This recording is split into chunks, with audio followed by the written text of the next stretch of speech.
नमस्कार। आज के ऑनलाइन क्लासेज में एक बार फिर से आपका स्वागत है। आज तारीख है 15 अगस्त और हर भारतवासी के लिए यह अत्यंत गौरव का दिन होता है। आज स्वतंत्रता दिवस की इस 74वीं वर्षगांठ पर मैं आपको हृदय से बधाई देता हूं, शुभकामनाएं प्रेषित करता हूं। आशा करता हूं आप जहां भी होंगे स्वस्थ होंगे, मस्त होंगे और अपनी जिंदगी को आनंदपूर्ण तरीके से व्यतीत कर रहे होंगे। दोस्तों, इस वैश्विक महामारी के दौर में भी आप अपने पठन पाठन को जिस शिद्दत से जारी रखे हुए हैं उसके लिए भी आप बधाई के पात्र हैं। आज के इस वीडियो में हम लोग मापक यंत्रों की परिशुद्धता एवं उनकी यथार्थता की चर्चा करेंगे। तो वीडियो शुरू करने से पहले आपको एक बार फिर से 15 अगस्त की हार्दिक हार्दिक शुभकामना एवं बधाई। तो चलिए बिना देर किए हम वीडियो को फिर से शुरू करते हैं और हम जानते हैं कि मापक यंत्रों की यथार्थता एवं परिशुद्धता क्या होती है। हम आप सभी लोग अपने दैनिक जीवन में हमेशा कभी न कभी चीज़ों को मापने का काम किए होंगे। जब हम पढ़ रहे होते हैं तो ज्यामिति में रेखाओं की लंबाई मापते हैं, कोण मापते हैं, आयत का क्षेत्रफल मापते हैं।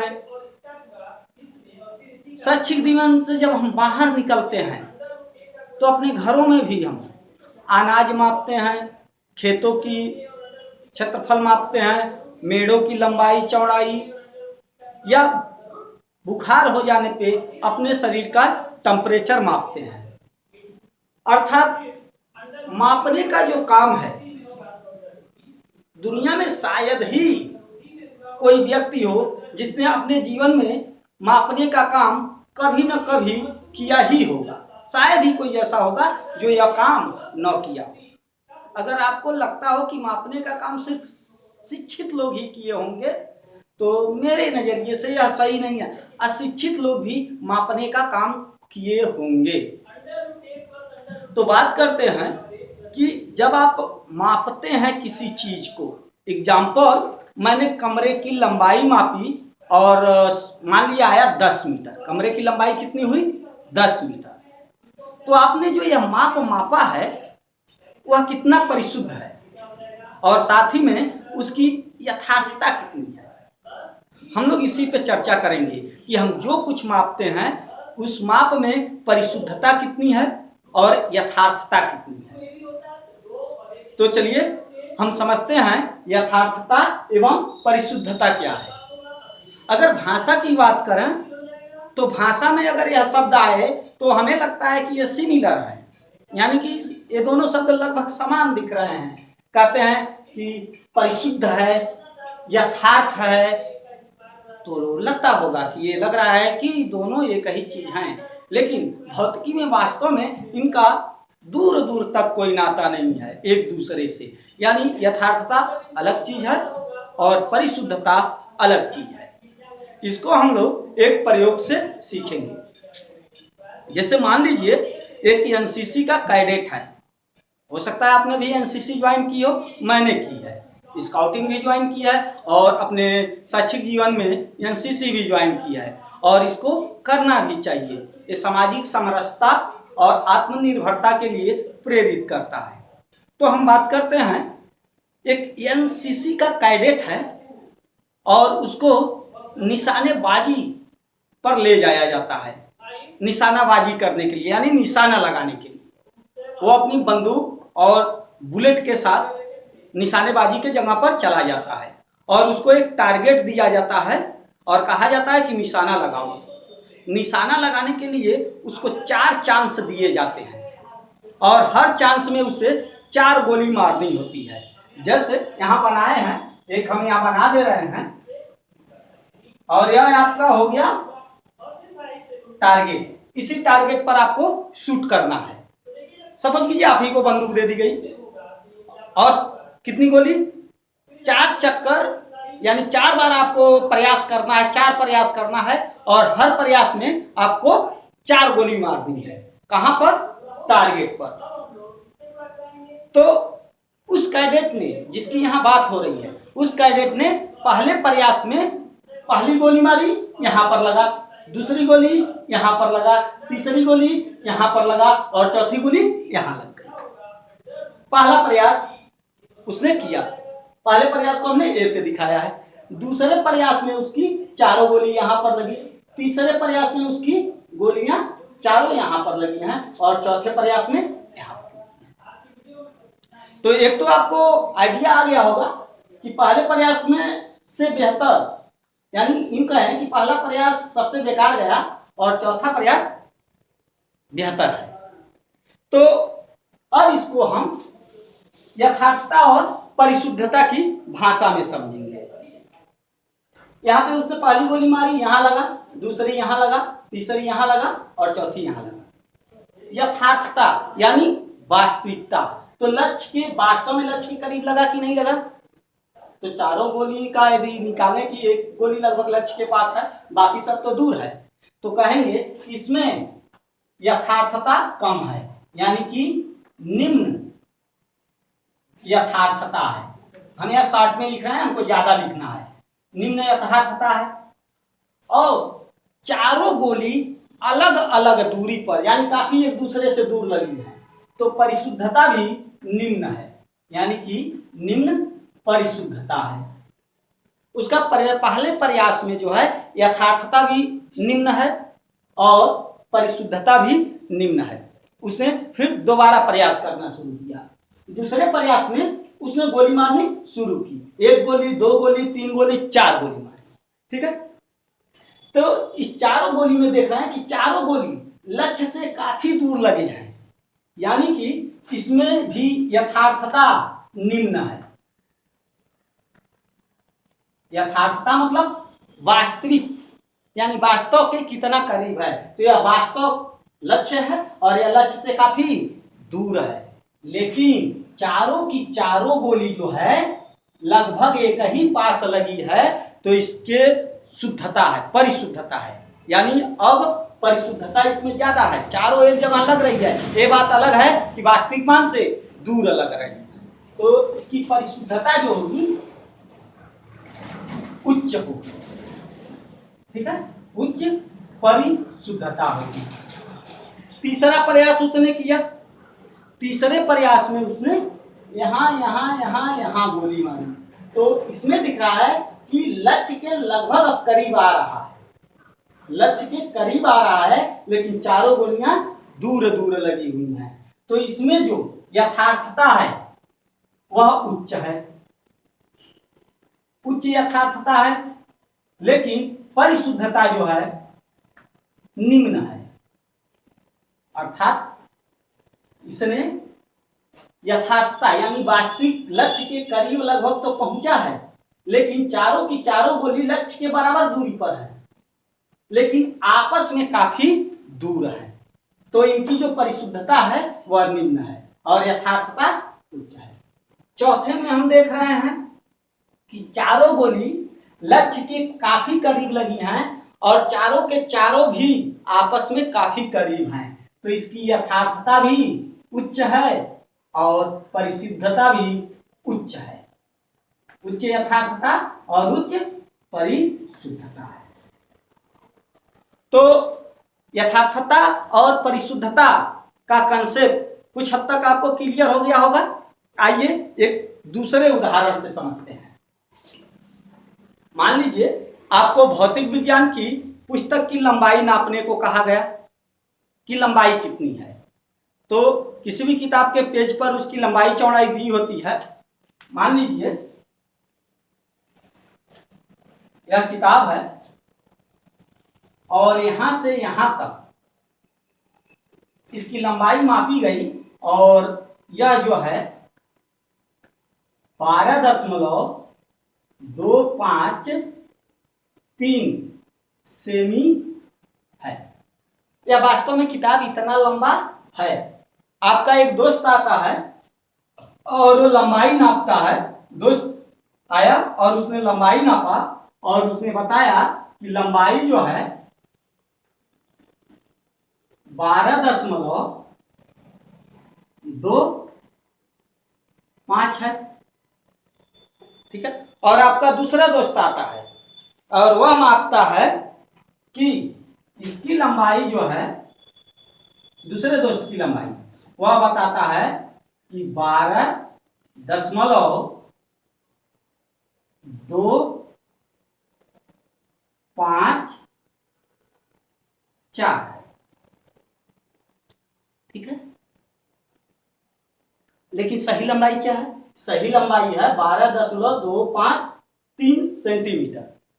आपके पहले दोस्त ने नापा और कहा कि मेरे नापने पर आ रहा है 12.25, और दूसरे दोस्त ने नापा और उसका आया 12.254 सेंटी।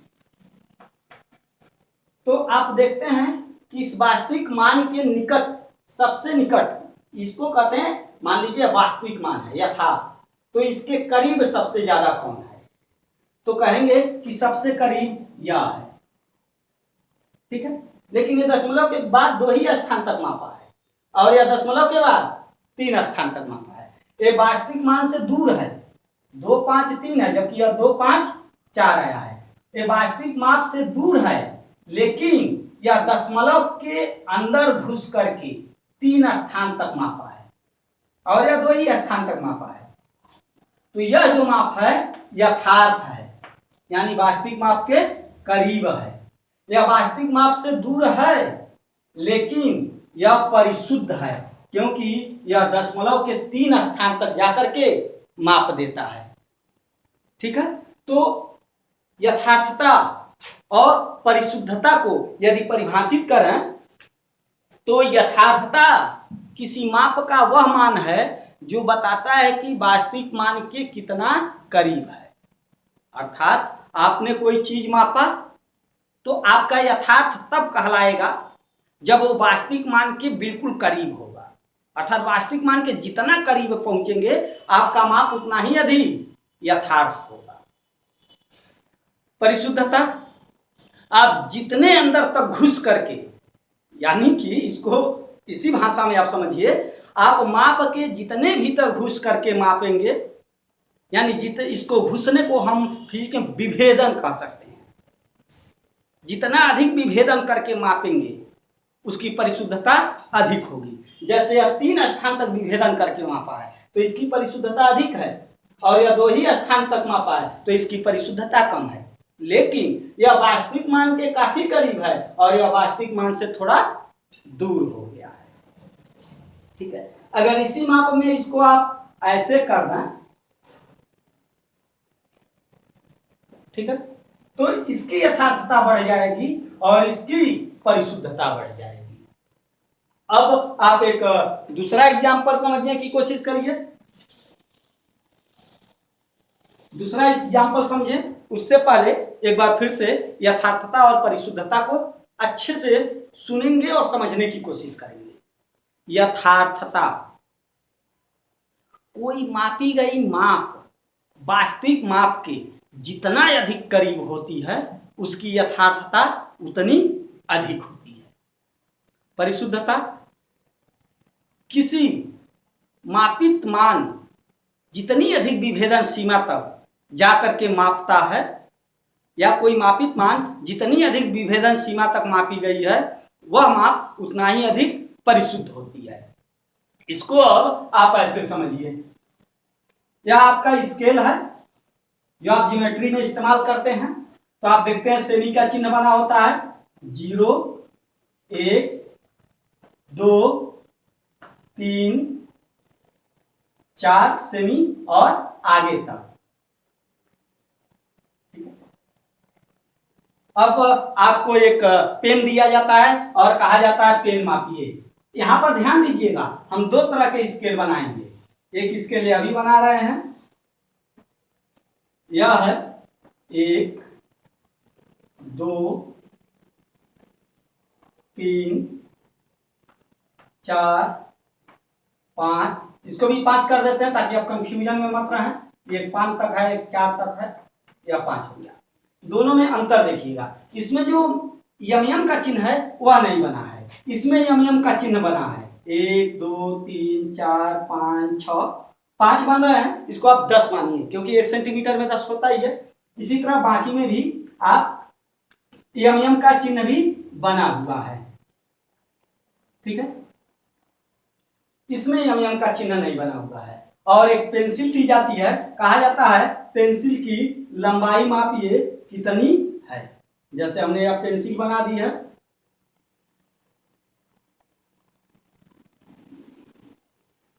क्या आपकी पेंसिल हो गई।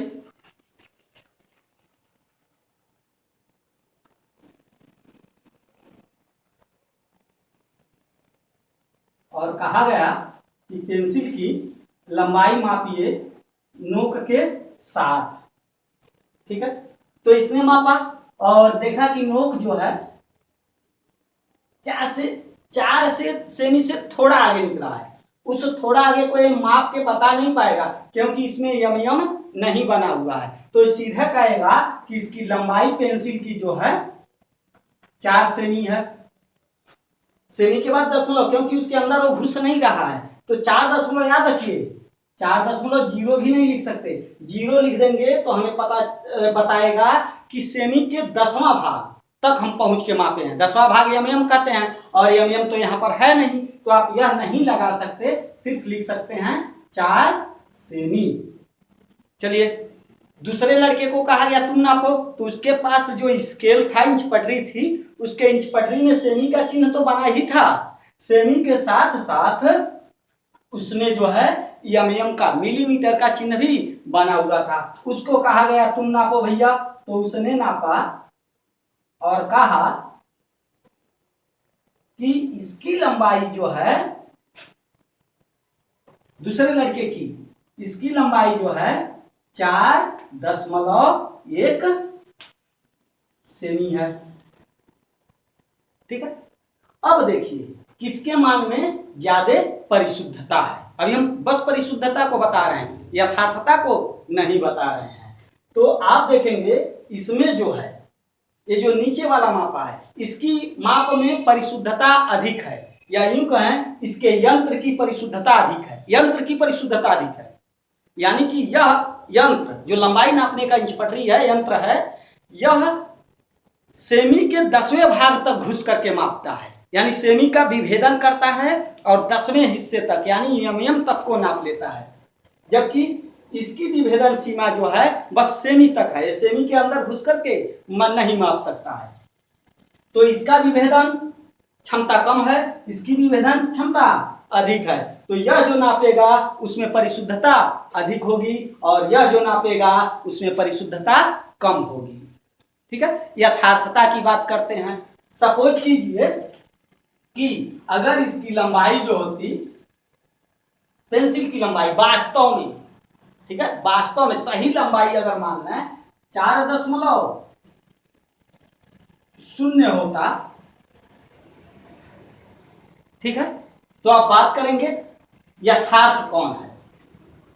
याद रखिए पेंसिल की लंबाई 4.0 सेमी लिखने का मतलब है कि पेंसिल की सही लंबाई जिससे नापा गया है वह सेमी के 10वें भाग तक मापा है। तो यह नापा है तो 4 सेमी आया है और यह नापा है तो 4 सेमी 4.1 सेमी आया है। तो हमने तो ये बता दिया है परिशुद्ध है और यह कम परिशुद्ध है। यथार्थ कौन है, तो कहेंगे जो वास्तविक मान के जितना करीब होगा वही अधिक यथार्थ होगा।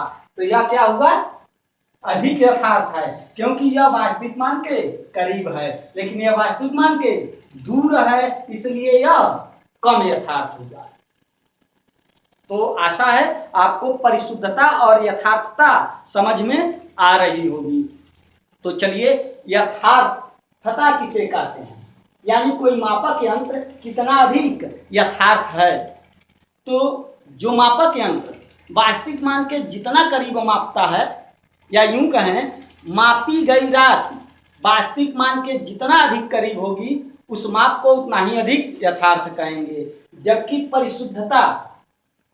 परिशुद्धता का तात्पर्य है किसी मापित राशि को जितने अधिक विभेदन सीमा तक जाकर के मापे रहेंगे, कहेंगे उसकी परिशुद्धता उतना ही अधिक है। तो आज के इस वीडियो में आपको यथार्थता और परिशुद्धता से परिचय कराया गया।